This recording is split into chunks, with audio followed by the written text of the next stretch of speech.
प्रति मास 10,000 टंकार एसआईपि 20 वर्ष रे गोटे कोटी टंका।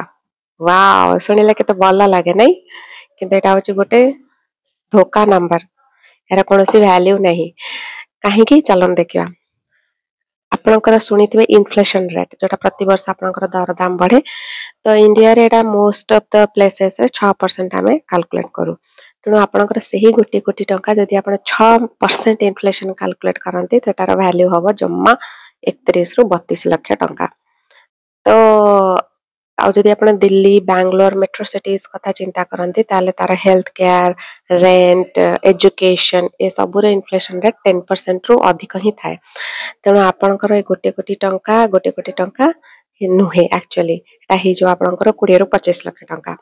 तेणु यार समाधान कौन बहुत ही इजी जोटा कि आमे कहू स्टेप अप एसआईपी तो आपण सेम 10,000 टंका प्रति मास करंतु किंतु प्रति वर्ष सेथिरे 15% रा अमाउंट ऐड करंतु फॉर एग्जांपल जदि आपण प्रथम वर्ष रे 10,000 टंका रे एसआईपी करछंती नेक्स्ट ईयर रे सेकंड ईयर रे आपण 11,500 15% ऐड करंतु जोटा कि 11,500 टंका रे एसआईपी करंतु तार नेक्स्ट वर्ष माने तृतीय वर्ष रे आपण अगेन 15% ऐड करंतु जोटा हबो 13,225 टंका। तो सेमिति करी करी जदि चालुचंती ताले 20 वर्ष परे आपनक पाखरे 3 कोटी टंका